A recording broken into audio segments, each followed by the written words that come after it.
Assalamualaikum warahmatullahi wabarakatuh. Waalaikumsalam warahmatullahi wabarakatuh. Yang terhormat Ibu Subadria SEMSI selaku dosen pengampu mata kuliah PMPU, serta teman-teman yang insya Allah dalam keadaan baik. Pertama-tama, marilah kita panjatkan puja dan puji syukur kehadirat Allah Subhanahu wa Ta'ala yang atas berkat rahmat, taufik, hidayah, serta inayahnya, sehingga kita bisa melakukan pembelajaran secara daring pada pagi hari ini. Kedua kalinya, salawat serta salam tak lupa dihaturkan kepada junjungan kita Nabi Agung Muhammad SAW yang selalu kita nantikan syafaatnya di yaumil kiamat kelak. Kami dari kelompok 8 yang beranggotakan saya, Lovena Della Patricia, Ritra Sanya Salsabila, dan juga Putri Anissa akan mempresentasikan tentang return sewa resiko, aktiva, dan juga portofolio. Di mana pemateri pertama akan disampaikan oleh Ritra Sanya Salsabila, selanjutnya saya, Lovena Della Patricia, dan Putri Anissa. Yang pertama akan disampaikan oleh Ritra Sanya Salsabila. Kepadanya saya persilakan. Terima kasih. Materi yang pertama yaitu return.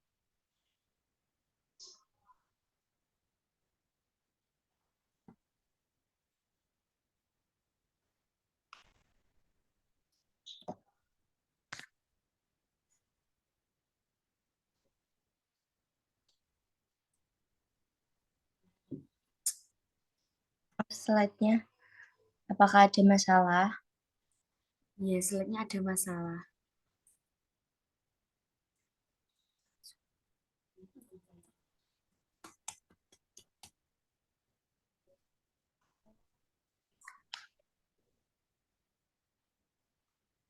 Silakan Selsa.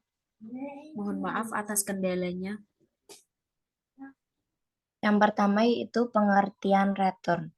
Return adalah hasil yang diperoleh dari investasi saham yang kita lakukan dengan pembagian saham dalam bentuk persentase, di mana kita mengharapkan return dari investasi itu besar sehingga sesuai dengan yang kita harapkan dari suatu investasi. Return dapat berupa return realisasian dan return ekspektasian. Return realisasian adalah return yang telah terjadi yang dihitung menggunakan data historis, sedangkan return ekspektasian adalah return yang diharapkan akan diperoleh oleh investor di masa mendatang. Selanjutnya,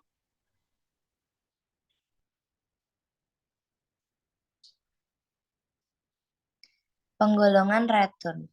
Return realisasian terdiri dari 5 golongan. Yang pertama yaitu ada return total, yang kedua ada return relatif, yang ketiga ada return kumulatif, yang keempat return disesuaikan, dan yang terakhir rata-rata geometrik. Sedangkan untuk return ekspektasian terdapat 3 golongan. Yang pertama berdasarkan nilai ekspektasian masa depan, yang kedua return berdasarkan nilai-nilai return historis, dan yang terakhir berdasarkan model return ekspektasian. Selanjutnya, return realisasian yang pertama yaitu return total. Return total merupakan return keseluruhan dari seluruh investasi dalam suatu periode tertentu. Return total terdiri dari capital gain or loss dan yield. Rumus dari return yaitu capital gain or loss ditambah yield.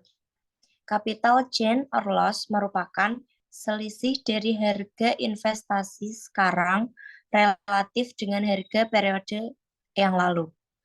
Capital gains or loss rumusnya yaitu PT dikurangi PT min 1 per PT min 1. Untuk saham yang biasa membayar dividen periodik sebesar D, diibaratkan D rupiah per lembar sahamnya, maka yield sebesar DT dibagi PT min 1. Dan return totalnya adalah, cara menghitungnya, PT dikurangi PT min 1 ditambah DT dibagi PT min 1. Selanjutnya, yaitu contoh studi kasus dari return total. Soalnya, Aji membeli saham PT ABC seharga Rp1.000 per lembar. Saham tersebut dimilikinya selama 1 tahun dan menerima dividen sebesar Rp250 per lembarnya. Setelah pembagian dividen saham tersebut dijual dengan harga 1.100 per lembar. Hitunglah return yang diterima Aji. Jawabannya, PT-nya yaitu sebesar 1.100 per lembar dan PT min 1-nya yaitu Rp1.000 per lembar. Untuk DT-nya, dividennya yaitu sebesar Rp250 per lembar. Dimasukkan ke dalam rumus, yaitu 1.100 dikurangi 1.000 ditambah Rp250 dibagi 1.000. Hasilnya 0,35 sama dengan 35% return yang diterima Aji. Selanjutnya yaitu yang kedua ada return relatif. Return total dapat bernilai positif maupun negatif. Return relatif dapat digunakan dengan menambahkan nilai I terhadap nilai return total.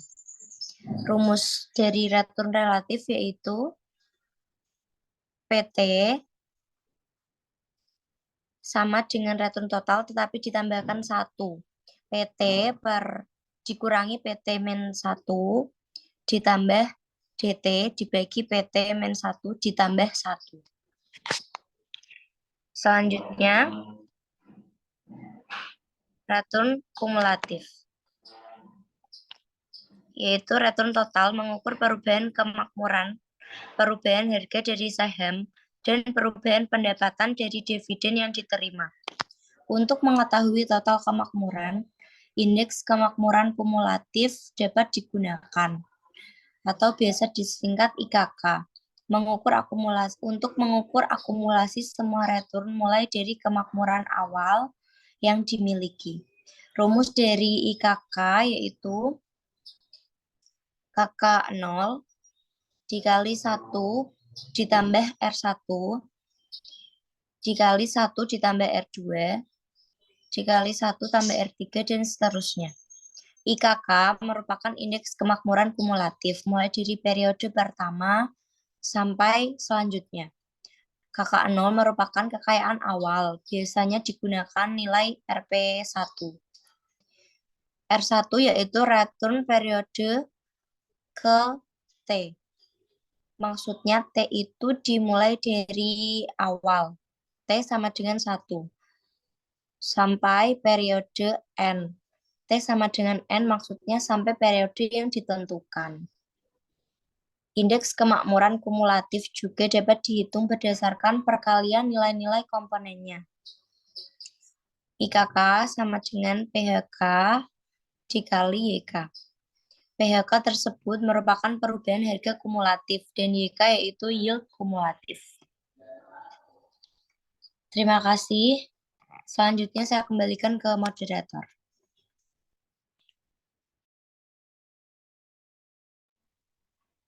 Selanjutnya masih Selsa.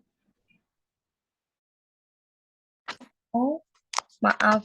Saya kira sampai di nomor 3. Saya akan melanjutkan lagi return disesuaikan, yang yaitu return yang keempat, jenis return yang keempat. Return nominal perlu disesuaikan dengan tingkat inflasi yang ada. Return ini disebut return real atau return yang disesuaikan inflasi. Cara menghitungnya yaitu 1 ditambah R dibagi 1 ditambah IF dikurangi 1. RIA sama dengan return sesuaian inflasi atau return disesuaikan. R merupakan return nominal dan IF sama dengan tingkat inflasi. Selanjutnya yaitu rata-rata geometrik. Rata-rata geometrik digunakan untuk menghitung rata-rata yang memperhatikan tingkat pertumbuhan kumulatif dari waktu ke waktu. Rata-rata geometrik lebih tepat digunakan untuk menghitung rata-rata return dari surat berharga yang melibatkan beberapa periode waktu. Rumusnya, rata-rata geometrik sama dengan 1 ditambah R1 dikali 1 ditambah R2 dikali 1 tambah R3 dan seterusnya dikali 1 dibagi N-1. R1 merupakan return untuk periode pertama dan R2, R3 yaitu untuk periode selanjutnya. N merupakan jumlah dari return. Hubungan antara return rata-rata aritmatika dan rata-rata geometrik yaitu 1 plus RG 2 sama dengan 1 plus RA 2 dikurangi SD 2. RA yaitu rata-rata aritmatika.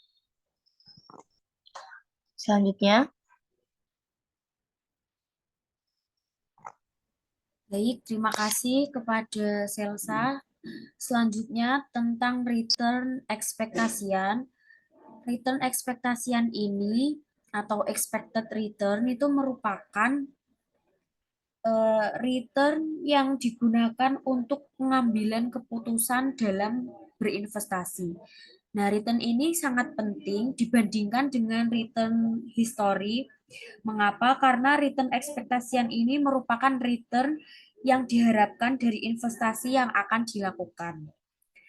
Return ekspektasian ini dapat dihitung berdasarkan beberapa cara. Di antaranya yang pertama, nilai ekspektasian masa depan, nilai-nilai return historis, dan juga ekspektasian yang ada. Selanjutnya pengertian risiko. Risiko ini dapat dikatakan sebagai suatu peluang terjadinya kerugian atau sebuah kehancuran. Dalam arti yang lebih luas, risiko ini merupakan kemungkinan terjadinya hasil yang tidak diinginkan atau berlawanan dari yang diinginkan. Kehidupan usaha penuh dengan risiko, baik itu risiko finansial maupun manajerial. Adapun sebagai berikut, risiko finansial itu berkaitan dengan kegagalan usaha untuk merealisasikan rencana finansial yang telah ditentukan. Sedangkan risiko manajerial ini berkaitan dengan kegagalan pimpinan perusahaan dalam mengelola perusahaannya, yang pada akhirnya diukur dengan kegagalan finansial itu sendiri. Risiko dari investasi sangat perlu diperhitungkan. Resiko sering dihubungkan dengan penyimpangan atau deviasi dari outcome yang diterima dengan yang diekspektasi. Risiko ini dapat dihitung berdasarkan beberapa cara, di antaranya berdasarkan probabilitas dan berdasarkan data historis. Sedangkan hubungan antara return ekspektasian dengan risiko, return ekspektasian dengan risiko ini mempunyai hubungan yang positif. Karena semakin besar risiko suatu sekuritas, maka semakin besar return yang diharapkan. Dan sebaliknya, ketika semakin kecil return yang diharapkan, maka semakin kecil risiko yang ditanggung. Selanjutnya, model portofolio Markowitz akan disampaikan oleh Putri Anissa. Kepadanya saya persilakan. Baik, terima kasih. Selanjutnya adalah model portofolio Markowitz. Dasar dari model portofolio Markowitz adalah memberikan bahan masukan kepada para investor untuk menghindari risiko dan memberikan keuntungan yang maksimal pada setiap keputusan investasi. Investasi terbaik adalah investasi yang jauh dari risiko, dan Markowitz menganjurkan dengan melakukan diversifikasi investasi. Diversifikasi investasi sendiri adalah solusi bagi investor dalam menghadapi sulitnya melakukan timing pasar. Selanjutnya ada asumsi-asumsi dalam teori Markowitz. Menurut Jogianto, Model Markowitz menggunakan asumsi-asumsi berikut. 1. Waktu yang digunakan hanya satu periode. 2. Tidak ada biaya transaksi. 3. Preferensi investor hanya berdasarkan pada ekspektasi imbal hasil dari risiko dari portofolio. Yang keempat, yaitu tidak ada pinjaman dan simpanan bebas risiko. Dengan menggunakan model Markowitz, investor bisa memanfaatkan semua informasi yang tersedia sebagai dasar pembentukan portofolio yang optimal. Selanjutnya ada teori Markowitz portofolio optimal. Dalam pendekatan Markowitz, pemilihan portofolio optimal didasarkan pada preferensi investor terhadap return yang diharapkan dan risiko masing-masing pilihan portofolio. Pembentukan portofolio optimal dapat terjadi akibat keputusan diversifikasi investasi. Nah, diversifikasi investasi adalah solusi bagi investor dalam menghadapi sulitnya melakukan timing pasar. Selanjutnya,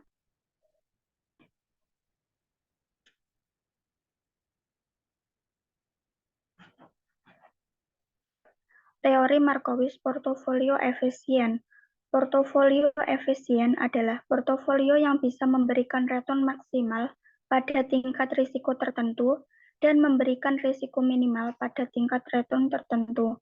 Berdasarkan teori portofolio Markowitz, portofolio yang efisien atau portofolio pasar adalah portofolio yang berada di sepanjang kurva efisien frontier.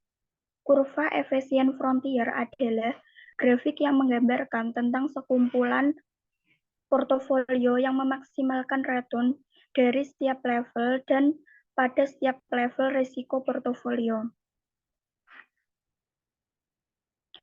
Nah, ini merupakan gambar dari kurva efisien frontier yang terdiri ada return yang diharapkan, ada garis permukaan efisien, ada titik-titik portofolio efisien, dan yang terakhir ada risiko. Selanjutnya saya kembalikan kepada moderator.